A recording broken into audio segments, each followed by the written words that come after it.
Hey guys, welcome to the 2021 Acura RDX A-Spec. This is a vehicle we haven't driven in quite some time. I actually went to the launch of this in Nashville a few years ago, and ever since then we've been driving a lot of other vehicles in Acura's lineup. So it's good to get back into this and kind of revisit Acura's first taste of their new design language, their new interiors, and their new tech in their whole lineup. So let's walk you around this Acura RDX A-Spec. We've got a pretty nicely spec'd car here. We have a 272 horsepower, 2-liter inline 4-cylinder that is turbocharged, makes great power. That's mated to Acura's 10-speed automatic. And this RDX has super handling all-wheel drive, which gives it a base price of $46,495. Very sharp looking car, in my opinion. A really nice option if you're looking for a luxury crossover SUV. Fun to drive. Not terribly economical, unfortunately. About 23 miles to the gallon combined. 21 in the city, 26 on the highway. Really well packaged though. A lot of interior space. Very comfortable, very luxurious. Let's get these doors unlocked here. This A-Spec gives you a lot of visual upgrades. Got a slightly snazzier interior. That red gauge cluster that really looks good at night, but not so much in the daytime. Love the seats. There's an Alcantara insert in the middle here. All of this is super easy to fold down. Folds completely flat. You've got a beautiful panoramic sunroof. These headrests adjust. And of course we've got the ELS 3D premium audio system, which we'll test at the end of this video. Lots of leg room back here. Look at this space. This is awesome. And I think this is a really nice interior. Acura has been killing it with their interiors lately. They've kind of updated the MDX and the TLX a little bit, made some tweaks and changes for better ergonomics and usability, but still this RDX is pretty good. A couple USB ports back here. Nice armrest.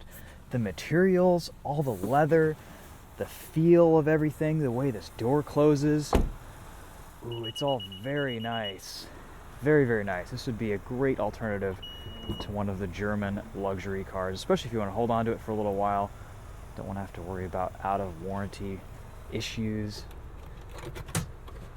Got a nice storage space under here.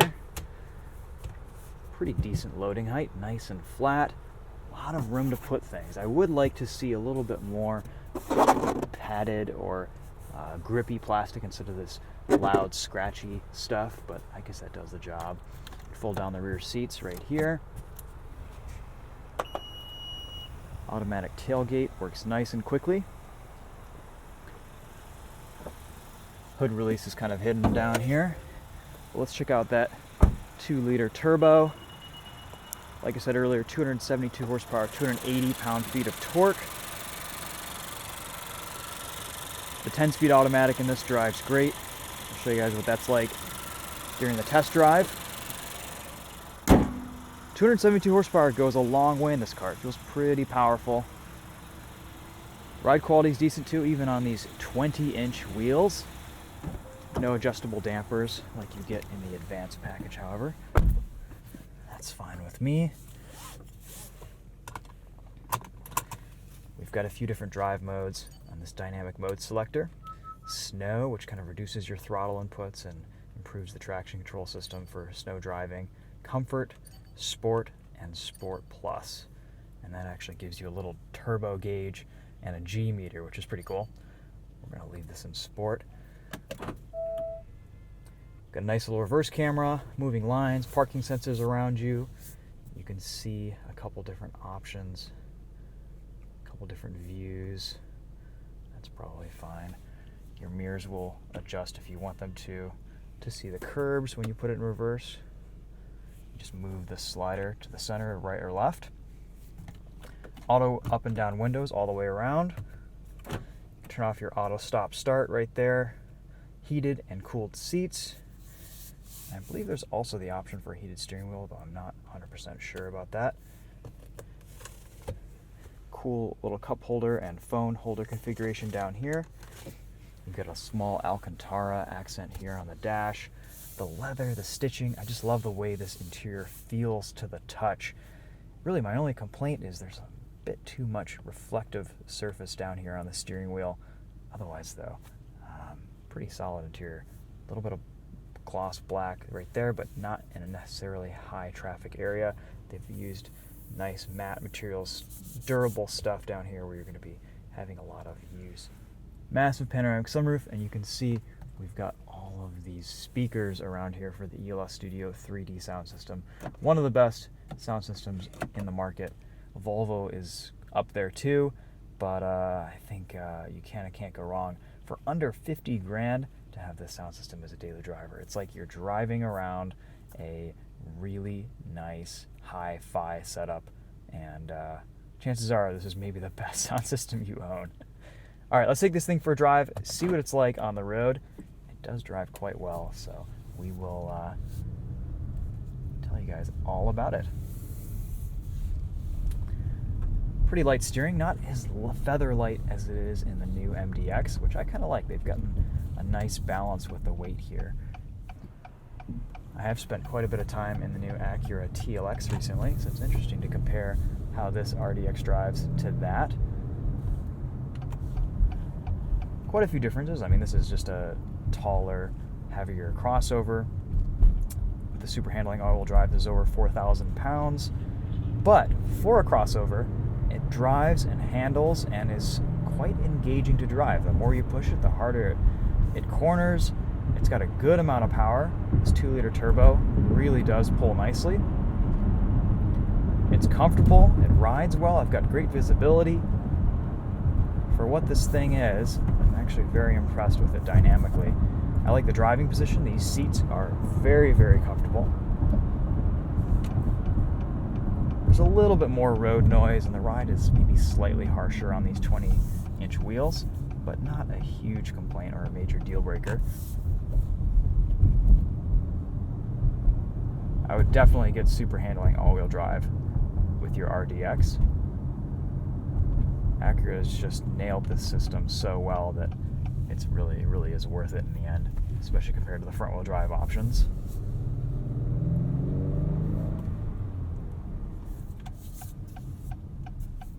Got a couple geese blocking the road there.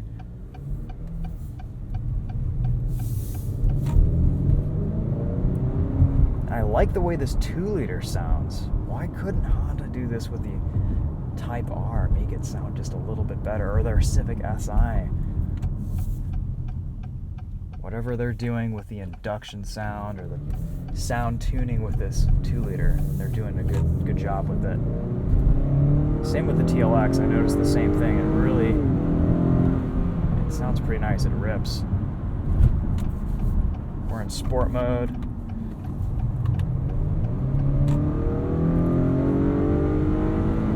Pedal shifters can be a little bit lazy to downshift sometimes. But again, not a sports car. We are in a nice, comfortable, luxurious crossover.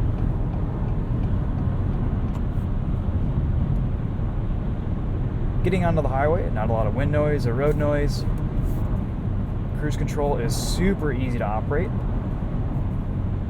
And of course, really nice lane centering that works well on the highway.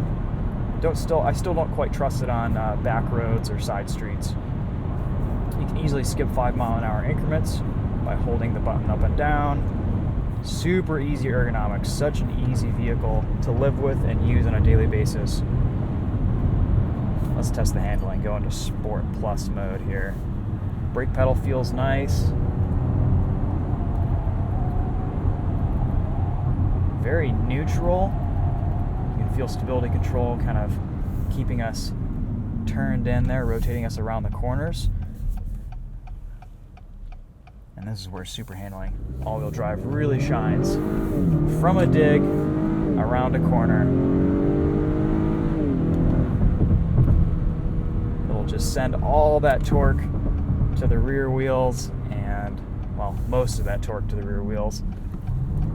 And it can torque vector from one side or the other. And on throttle, this is just an incredibly neutral SUV. It drives awesome. It's pretty fun, actually. You can enjoy yourself on a back road in this thing. Look at that. I would compare the handling in this RDX to something like an X5. It's pretty good. It's pretty capable. Maybe it doesn't feel as light on its feet. Really, the only complaint that I have with this dynamically is the steering is just a little bit more disconnected than a lot of the other Acura products. The TLX has much better steering. The MDX is a little bit more direct. There seems to be just a slight delay. You do get used to it after you kind of drive this for a little while, but when I immediately got into the car, I noticed that the steering was just a little bit looser, a little bit wonkier than other Acura products. Any other complaints? These red gauges, they look awesome at night. They're kind of cool at low light situations, sunrise like we are in right now.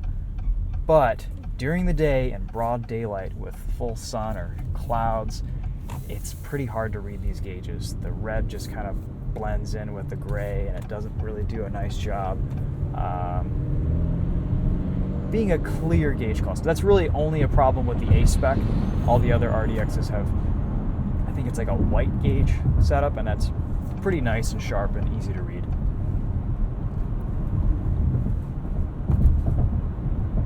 Otherwise, this is a pretty nice SUV. I don't really have a lot of other complaints. I mean, I'm kind of reaching there. Those are minor nitpicks. We've got a little bit of ambient lighting here in the door handles right there, but that's about it. I'll show you guys a little bit what this is like at night. I do like these touch pad controls for the infotainment screen. I know they've gotten a little bit controversial with some outlets. I think the more you use them, I mean, it's such an easy system to find what you need. I mean, at this point, after using this for, I don't know, a number of weeks with different Acura products, I can just put my hand and my finger on the screen anywhere I want or on the touchpad, and that'll relate to the screen. The only complaint that I have is Apple CarPlay isn't necessarily the same system or the same method. You have to kind of scroll or swipe like you would with Lexus's system. That said, though, it is a much better and more accurate touch system than anything else on the market. So I do really like this for daily use. And also, Acura hasn't gone in and hidden a bunch of features and settings in the infotainment. Once you get your radio presets and everything done, it's a pretty easy system to use. And luckily, you have climate control buttons, and everything else is a button. And the usability and ergonomics in this are great. You can turn off stop start. You can turn off your parking sensors, your lane keep assist. You don't have to go into 3, 4, 5 menus like you would in a BMW to do that. So positive on there. Another thing nice about this RDX is there's a lot of storage up front too. You've got a power outlet down there, a 12-volt cigarette lighter, aux port, and some little storage down here in the middle. So just a very nice practical package. I really like this thing. All right, let's walk you around this one more time. That'll wrap up the drive portion of this video. And we'll go straight into the sound system test. Cool lines from the hood there too.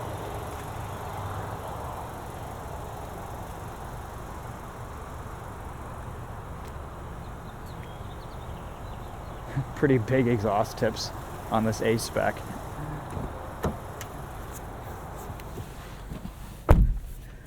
Alright, so watch this.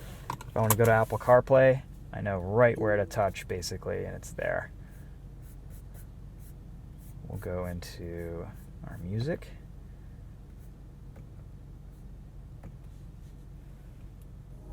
Something they've added to a couple of the more recent Acura products is we've got a volume knob down here next to the touchpad, which I think is really nice. On this RDX though, it's a little bit higher up.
nice sound system. Definitely gets a lot better the more you crank it up.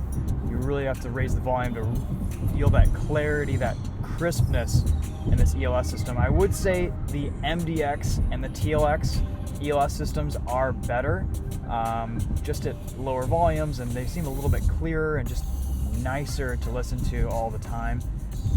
But this RDX is still one of the best in class. I think the XC60 might have an upper hand on this one, at least in some situations with certain tracks. All right, guys, that's it for this one. Thanks for watching. We'll see you guys in the next video. Take care.